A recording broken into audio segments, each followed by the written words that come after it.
Good morning all of you students. आज हम बात करेंगे विचलन के माप की या विचलनशीलता की।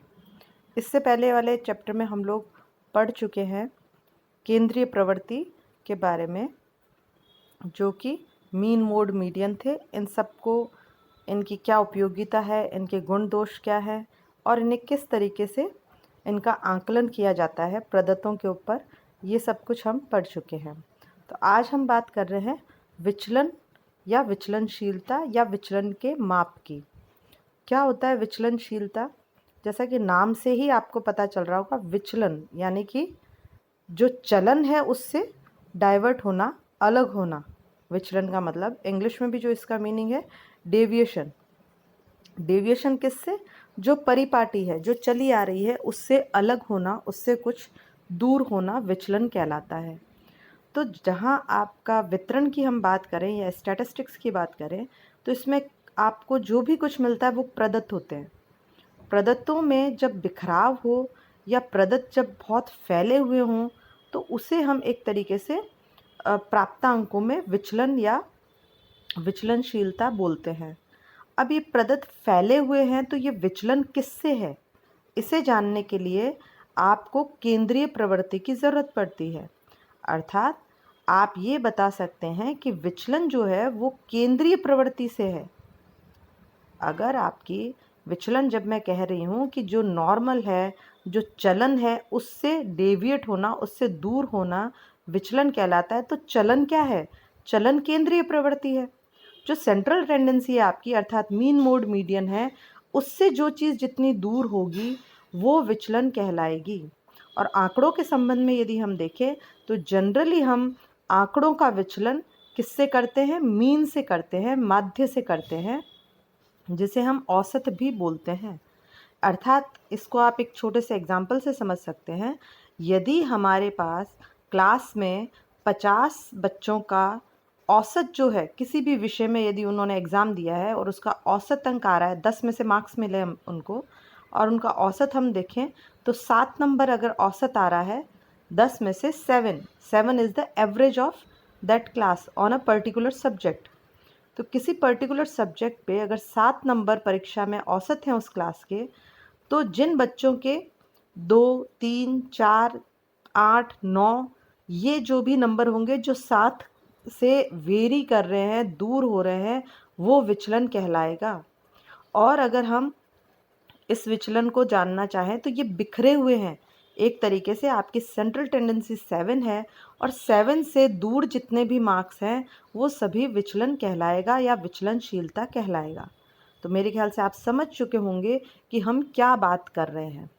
तो इसको और भी अलग वर्ड्स में जो कहा गया है, डिफाइन किया गया है विचलनशीलता को, वो है किसी भी समूह में कोई व्यक्तिगत प्राप्तांक समूह के औसत प्राप्तांक या मध्यमान से किस सीमा तक भिन्न है। यह भिन्नता जितनी अधिक होगी, विचलनशीलता भी उतना ही अधिक होगा। तो यानी कि आप समझ चुके हैं कि किसी भी पर्टिकुलर व्यक्ति के जो प्राप्तांक है, किसी व्यक्ति विशेष के जो प्राप्तांक है, वो उस पूरे समूह के औसत प्राप्तांक से कितने दूर हैं, यही विचलनशीलता है। जैसे मैंने बताया कि क्लास का औसत एवरेज जो है वो 7 है।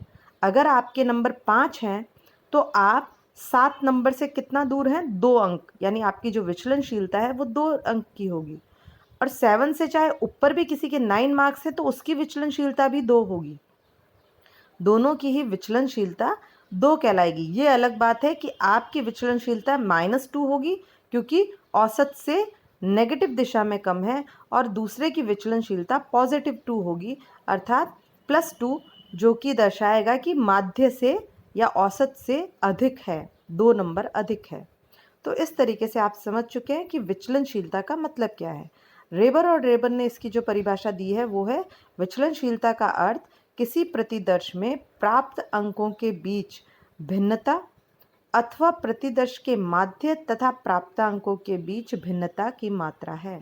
अर्थात या तो आप ये देख लें कि पूरे ग्रुप के जो बिखरे हुए अंक हैं उनको आप विचलनशीलता समझ सकते हैं, या अगर आपको माध्य से या केंद्रीय प्रवृत्ति से विचलनशीलता का माप करना है तो किसी भी ग्रुप के जो डेटा हैं उसका औसत और किसी पर्टिकुलर व्यक्ति के जो अंक हैं उनके बीच की जो दूरी है, उनके बीच का जो गैप है या भिन्नता है, उसे ही हम विचलनशीलता कहते हैं।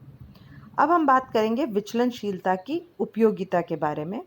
तो देखिए, विचलनशीलता की उपयोगिता, जब हम सिर्फ केंद्रीय प्रवृत्ति की बात करते हैं तो उससे आपको किसी भी वितरण का पूरा ज्ञान नहीं होता। पहली चीज़, उससे आपको वितरण सिर्फ एक आपको सेंट्रल टेंडेंसी का पता चलता है। आपको ये नहीं पता चलता कि सेंट्रल टेंडेंसी या मीन मोड मीडियन से अलग कितने लोगों के मार्क्स हैं। यानी आपको सेंट्रल टेंडेंसी से ये तो पता चल गया कि एक समूह जो है, एक ग्रुप जो है क्लास, उसमें 10 में से जो 7 है वो औसत अंक है।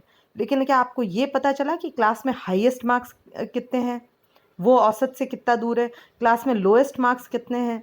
ये चीज़ें आपको विचलनशीलता से पता चलती है। तो किसी भी प्रतिदर्श की जो पूर्ण जानकारी है वो आपको विचलनशीलता से पता चलती है। दूसरा, विचलनशीलता के द्वारा ही आपको पता चलता है कि जो आपके पास डेटा है, अवेलेबल डेटा, वो आपका संगत है या असंगत। अर्थात यदि विचलनशीलता के आसपास ही आपके केंद्रीय प्रवृत्ति के आसपास ही यदि अधिकांश अंक हैं तो वो एक संगत या क्या कहना चाहिए, जिसमें सब कुछ सिमिलर काइंड ऑफ है, संगत डेटा को बताएंगे। और यदि बहुत अधिक बिखरे हुए हैं तो वो असंगत कहलाएगा।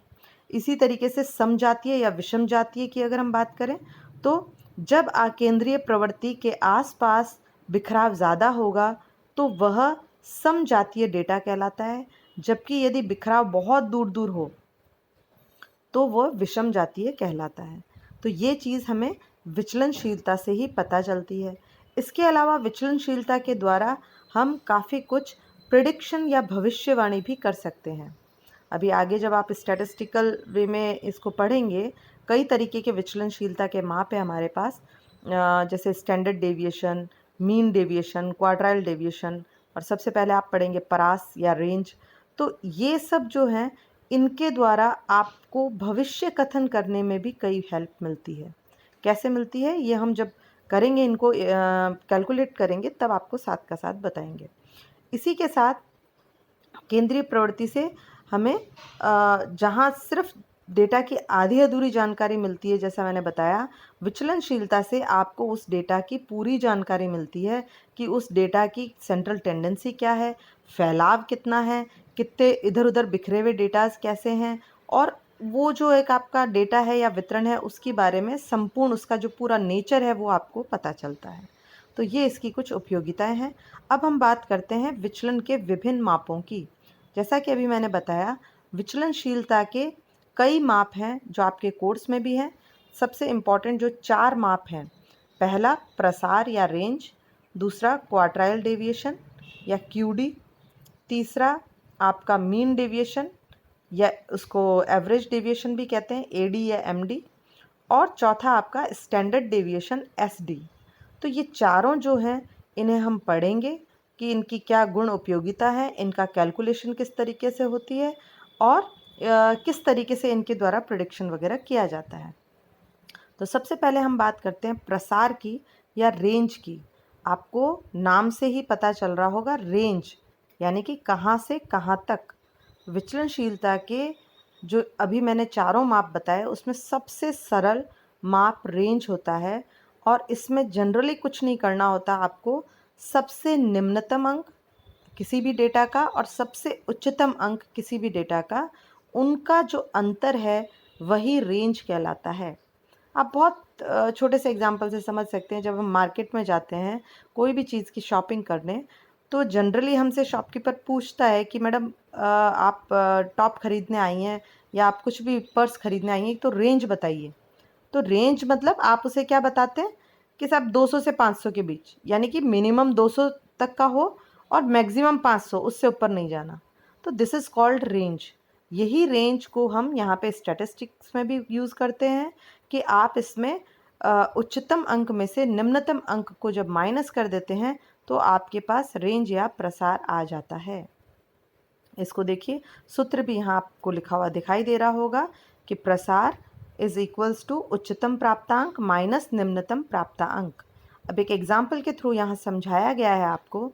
देखिए, उदाहरण में आपको कई सारे डेटा दिए गए हैं, और प्रसार ज्ञात करने के लिए बोला गया है। तो आप इसका प्रसार कैसे ज्ञात कर सकते हैं? Wait a minute.